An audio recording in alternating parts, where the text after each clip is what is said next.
Bismillahirrahmanirrahim. Assalamualaikum warahmatullahi wabarakatuh. Alhamdulillahi rabbil alamin. Assalatu wassalamu ala asyrafil anbiya'i wal mursalin Sayyidina wa habibina wa syafi'ina wa maulana Muhammadin wa ala alihi wa ashabihi ajmain, amma ba'du. Al-Mukarramun yang saya hormati, wabil khusus Maulana Mirhujuddin yang selalu jumpa, para muballigh, Pak Saiful Uyun, wajahnya agak sedikit kurang senyum. Ada Pak Yos, ada Pak Iki, ada Hudam di sini, ada Pak Atang. Mudah-mudahan kedatangan saya membuat Bapak sekalian tersenyum.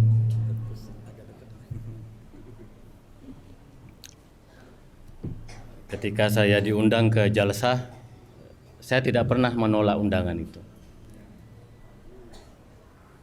Walaupun saya harus melewati lautan tantangan, saya akan hadapi.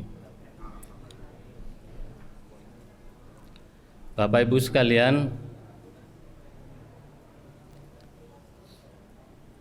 Republik ini tidak dibangun oleh satu kelompok.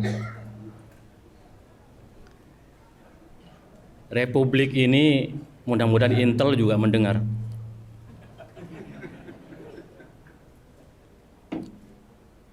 Republik ini dibangun bersama-sama oleh semua lapisan masyarakat, oleh semua kelompok masyarakat, termasuk di dalamnya Jamaat Ahmadiyah Indonesia.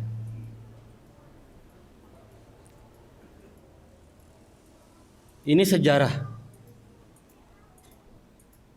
yang harus kita pegang erat-erat. Jamaat Ahmadiyah sudah ada di Indonesia pada awal tahun 20-an. 20 tahun sebelum Indonesia merdeka. Bahkan dalam catatan sejarah banyak ditulis peran-peran yang telah dilakukan oleh Jamaat Ahmadiyah. Salah satunya Bung Karno mencatat di dalam bukunya di bawah bendera revolusi. Bung Karno mengatakan, saya bukan pengikut Ahmadiyah, karena Bung Karno dituduh sebagai pengikut Ahmadiyah karena membaca buku-buku karya dari Ahmadiyah. Bung Karno mengatakan, saya bukan pengikut Ahmadiyah dan tidak setuju dengan beberapa ajaran Ahmadiyah. Tetapi saya belajar Al-Quran yang berkemajuan, menyelami isi kandungan Al-Quran dari buku-buku Ahmadiyah. Bung Karno, pendiri bangsa ini, mengakui bahwa dia belajar Al-Quran dari buku-buku Ahmadiyah. Gus Dur selalu menceritakan kepada kami, kader-kadernya,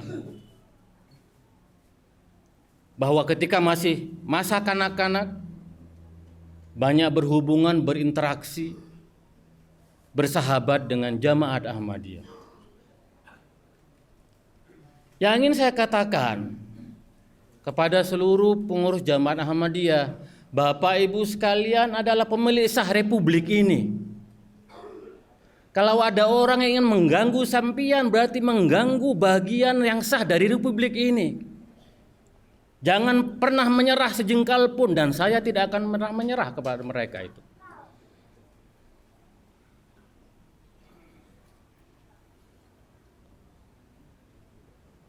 Bisa dibayangkan jasa dari Ahmadiyah terhadap bangsa ini.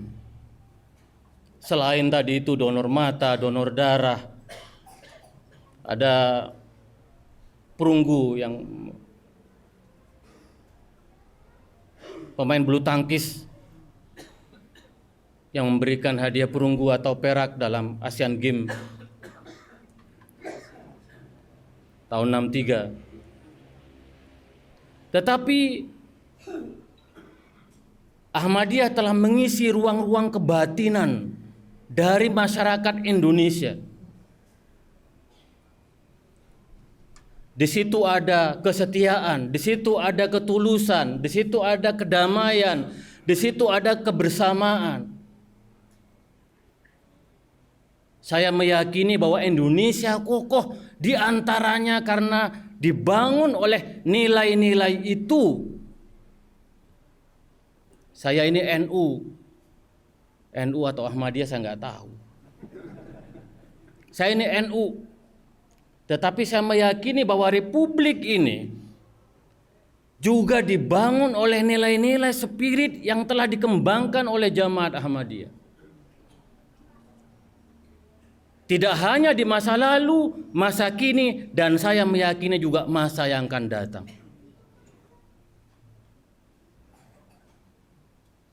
Ahmadiyah mengajarkan cinta tanah air. NU Muhammadiyah juga mengajarkan cinta tanah air.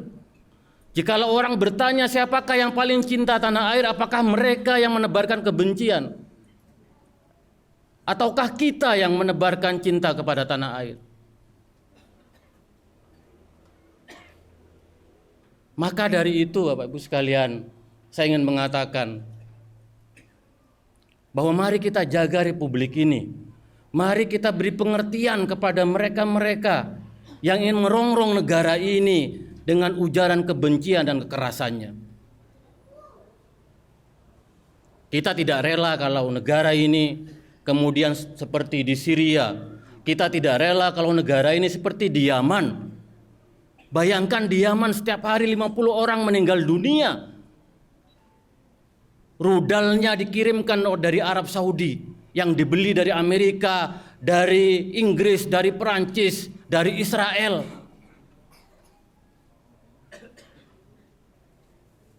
Kita tidak mau negeri ini dikendalikan oleh orang-orang, para pembajak, para pengkhianat.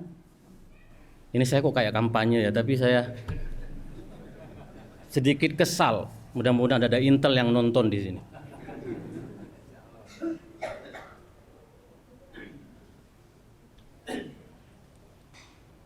Maka Bapak Ibu sekalian, ini ayat penting sekali. Ini ayat yang ada di backdrop, ini ayat yang selalu dibacakan oleh Gus Dur. Kalau beliau ceramah di kampung-kampung, kebetulan saya menemani Gus Dur di akhir masa hayatnya ketika Gus Dur dilengserkan. Masuk dari satu kampung-kampung yang lain, bahkan kalau menurut saya Gus Dur itu kalau ceramah 300.000 orang hadir. Lautan massa, nggak pernah ada undangan, nggak pernah ada konsumsi. Gus Dur datang, orang udah datang. Gus Dur selalu baca ayat ini. Ya ayuhan nas inna khalaqnakum min dzakarin wa unsa wa ja'alnakum syu'uban wa qabaila lita'arufu inna akramakum indallahi atqakum. Ayat ini penting sekali Bapak Ibu sekalian untuk kita ketahui. Ya ayuhan nas, wahai segenap manusia. Kita ingat, kita ini manusia, bukan setan. Ini ayat diturunkan di Mekah. Ya ayuhan nas, wahai manusia. Kita ini manusia yang diberikan Allah akal dan hati nurani. Kalau seandainya setiap kita menggunakan akal dan hati nuraninya, maka tidak akan ada ujaran kebencian dan demo-demo dan ancaman terhadap orang yang hanya ingin beribadah dan berbuat kebajikan. Kita bukan binatang. Kita ini manusia. Salah satu ciri manusia itu adalah dia punya akal budi, dia punya hati nurani. Dia bisa membedakan antara yang benar dan buruk, antara yang jahat dengan yang baik.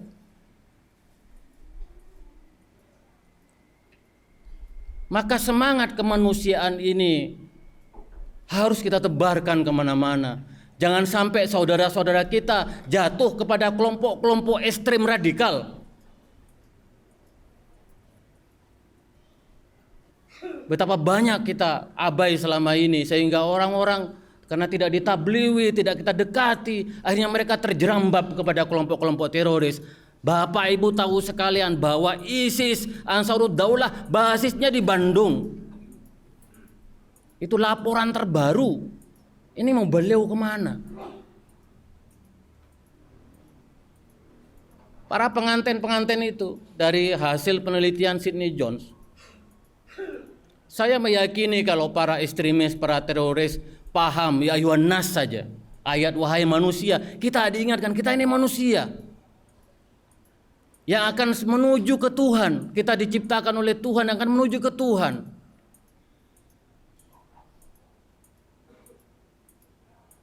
Maka sekali lagi saya mengajak, kalau ditanya apa sih ajaran Ahmadiyah, mengajak manusia menjadi manusia. Ya ayuhan nas. Ini ayat ini. Wahai manusia, kita ini manusia. Polisi juga manusia, bupati juga manusia, presiden juga manusia. Maka tugas konstitusional setiap pemimpin adalah menjadikan dia manusia. Tidak boleh ada yang mengancam, tidak boleh ada yang menekan. Jelas, tugas dari aparat kepolisian adalah memberikan perlindungan kepada segenap warga sesuai dengan pembukaan Undang-Undang Dasar 45. Tetapi ini penting supaya kita ini menjadi manusia. Maka sekali lagi saya minta, mari kita, saya dengan pasukan saya, teman-teman NU, untuk mari kita menjadi manusia. Inna khalaqnakum min dzakarin wa unsa syu'uban wa qabaila lita'arafu. Kita beragam, ada laki-laki perempuan, berbangsa-bangsa, bersuku-suku, ada agama-agama, bahkan di dalam Islam sendiri banyak sekali aliran dan mazhab. Bahkan dalam Islam kalau dibuka ada 400 aliran. Dan mau tidak mau kita harus menerima Ahmadiyah sebagai salah satu aliran, salah satu mazhab dalam Islam.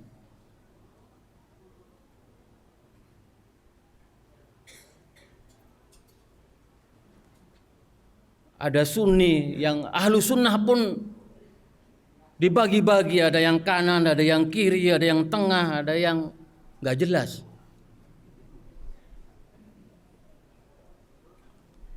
Jadi Bapak Ibu sekalian, kesadaran terhadap keragaman ini menjadi penting, dan juga bagi Jamaat Ahmadiyah harus mulai membuka mata terhadap keragaman yang ada di sekitar kita. Karena itu Huzur berpesan rabtah.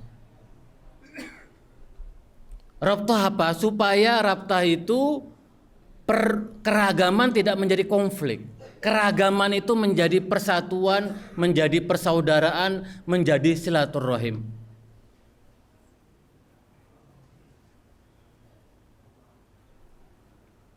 Saya agak aneh mendengar bagaimana kegiatan jalsah mau didemo.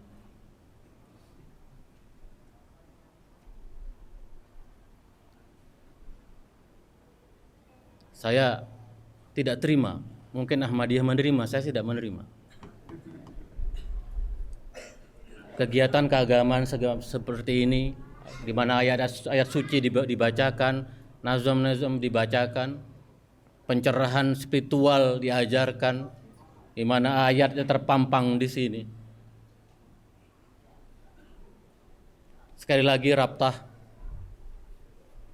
harus terus, jangan pernah takut, jangan pernah mundur. Kalau orang seperti Gusmis aja bisa sampean taklukkan, ini menaklukkan saya nggak mudah Pak Saifullah. Orang seperti saya aja sampean taklukkan, masa orang pinggir jalan sampean nggak bisa taklukkan?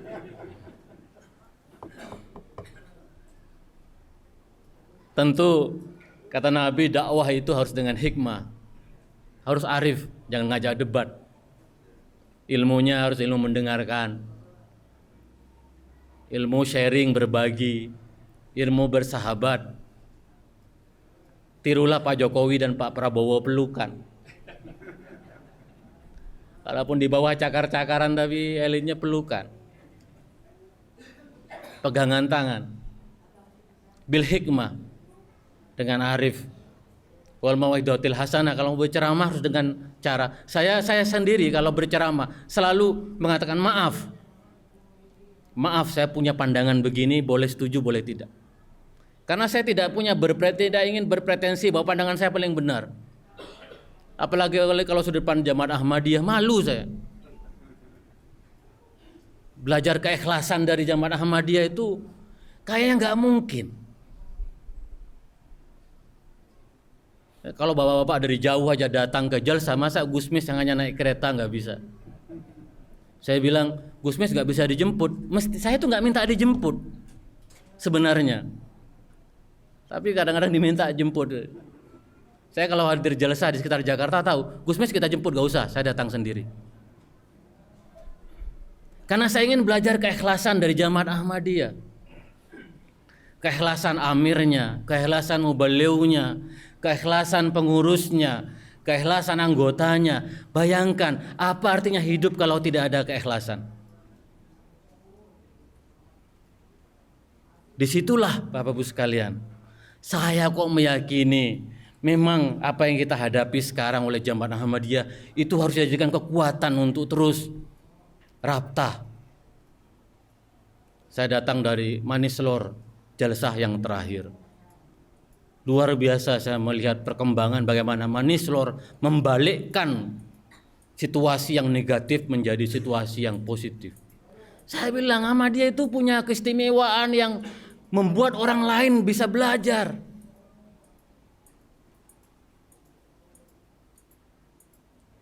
Membuat orang lain terkagum-kagum. Itu profesor, ada 10 profesor ikut jalsah di London terakhir. Saya khawatir mereka baiat semua setelah itu.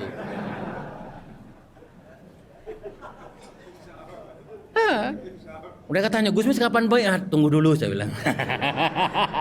Saya udah tinggal 0,9 0,00001. Jadi insya Allah mudah-mudahan Bapak sekalian tersenyum. Pak Saifullah jangan sedih lah. Masa saya udah datang ke sini mas, mau beliau semua. Udah datang ke sini terus jalsa, mudah-mudahan tabligh Jamaah Ahmadiyah terus sampai ke seluruh Indonesia.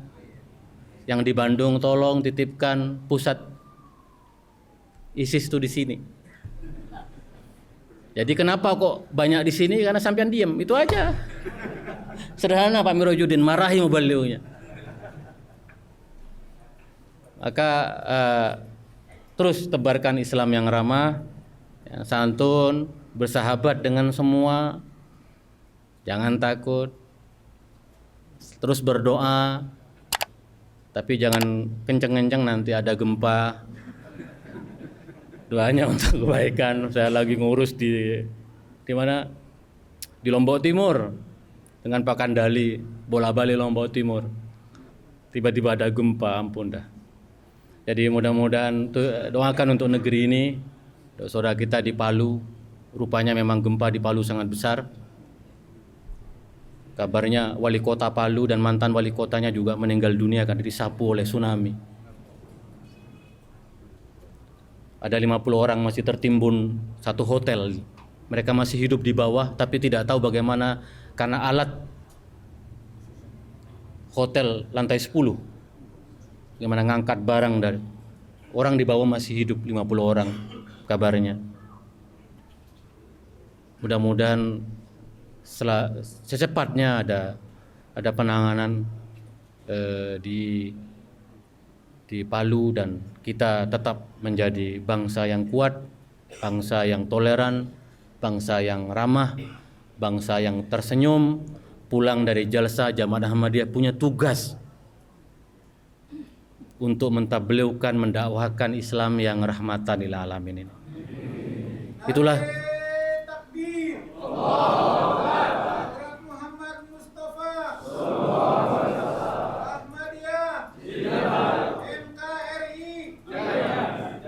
Nare takbir.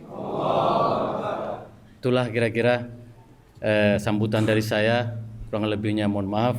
Amiruddin, jangan segan-segan undang saya ke ujung manapun jalsa saya datangi, ya, untuk membangkitkan gairah dari jemaat berkhidmat untuk Indonesia, untuk negeri ini, untuk kemanusiaan, untuk kebaikan. Wallahul muwaffiq ila aqwamit thoriq. Assalamualaikum warahmatullahi wabarakatuh.